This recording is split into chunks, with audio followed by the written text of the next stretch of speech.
One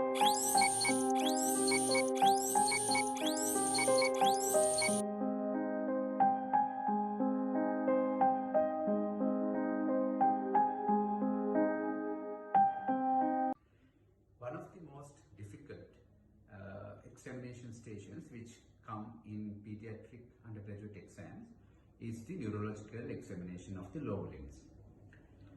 The undergraduate is required to possess a variety of skills to perform certain maneuvers in order to elicit the neurological signs. So in today's video demonstration, we are going to focus on a trainee who is performing a neurological examination of the lower limbs during a routine walk round. And this video segment will focus on whether the correct routine is used, whether the techniques are correct in eliciting the signs, and finally we will focus on what are the signs elicited, how to interpret them, and how to detect the neurological damage, the extent, the site, and finally the possible underlying etiology.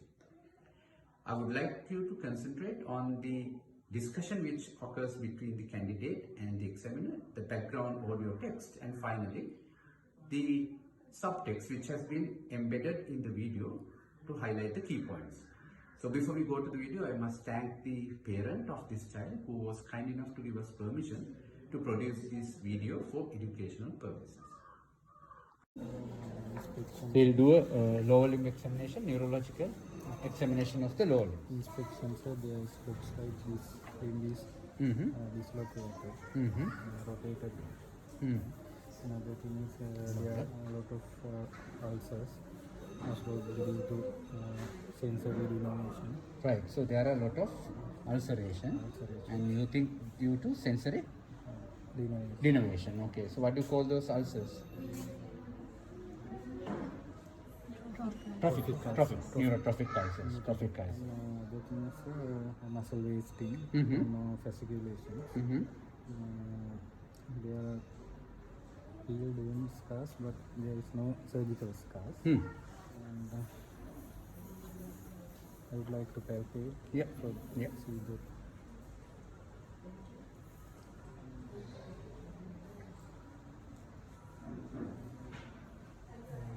tone is less in the left side.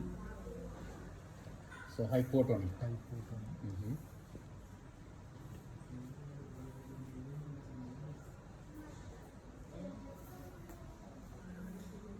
There are contractures in the... What contractures? Are they dynamic or fixed contractures? Fixed contract. Yeah, there are fixed contractures of what joint? Ankle joint. Okay. What does that tell you? Why do you think there are fixed contractures? You said the tone is low. Normally, where do you see the contractures? Low tone or high tone?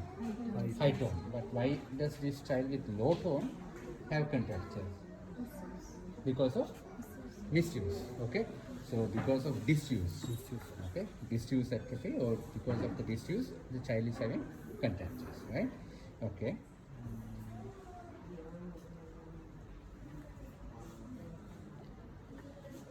Because the child is sleeping, we won't be able to check the muscle power.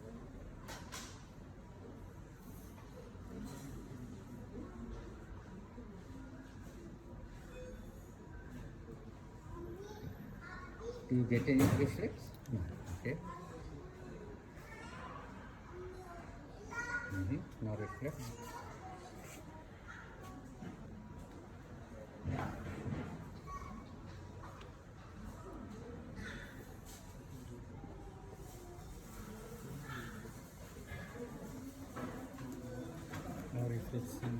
The presentation for a moment, because I would like to go back to the section where the reflexes are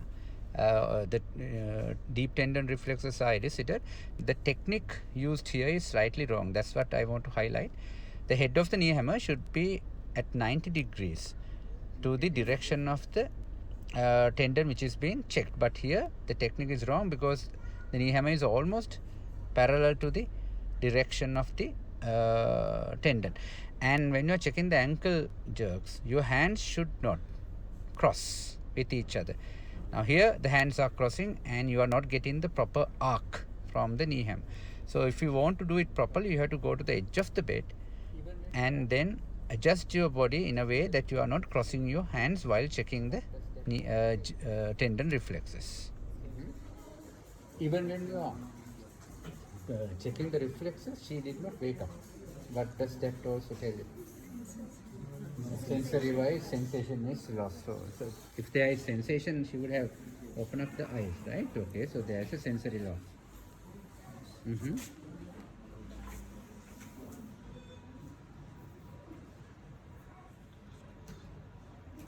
Mm-hmm. Like to check the back. Okay. And the spine. Right. So up to now, what have you got? What type of a lesion? Both motor and sensory. Okay, both motor and sensory and affected.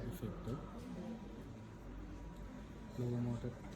Low motor neuron type of problem, right? When you look at the upper limbs of the child, do you think they are affected or not? They are not affected. They are not affected. What will you do if I ask you to check only one component of the neurological system? What will you do? Yeah, check the reflexes. Okay, check the reflexes and see.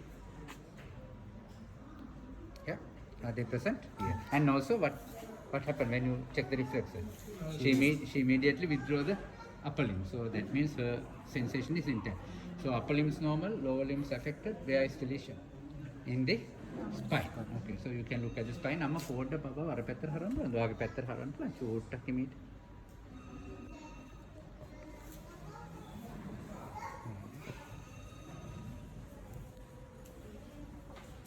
So what are you looking for?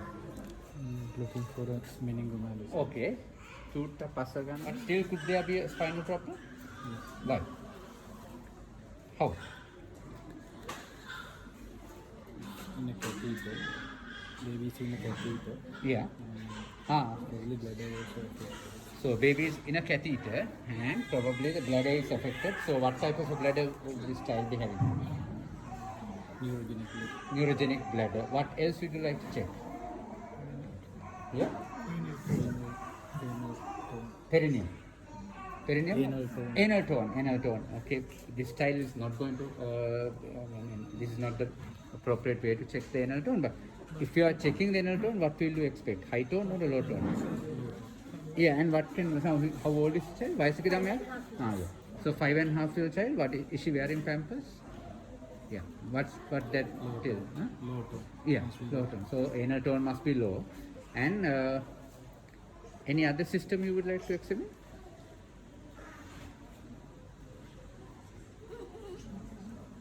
Abdomen? Yeah, you would like to look for hepatosplenomegaly and veritable masses, what? Renal masses, and also fecal masses. So, what do you think the lesion is? So now you have a child with low motor neuron type paralysis with lack of sensation with normal upper limb. So where do you think the level is? Lumbar region, okay, lumbar region. Why not sacral? Why you were not agreeing with the sacral? Others were not. Why?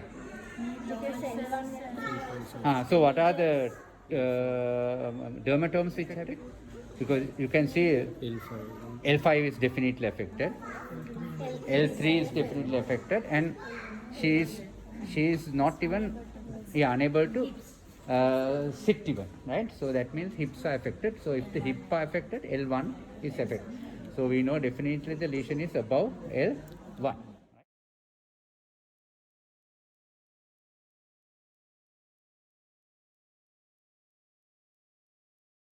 Above L1. If the lesion was a sacral lesion, L1, L2, L3, L4 should be intact, right? Okay. So there is some lesion in L5 and above, but it should be below what? Can it be around C4, C3? No, why? Diaphragm is working properly and she is not in a disease. Upper limbs are working properly, so it should be between T9 and L1. Okay, but you don't see anything in the back, so it can't be a overt myelomeningocele. So what can it be? What are the other possibilities? Yeah, transverse myelitis, okay, which has not recovered. Anything else? Spinal tumors. Spinal tumors. or no trauma and covert myelomeningocele, right? Covert neural tube defects. We will say neural tube defects, covert neural tube defects, right? Those are the other possibilities, right?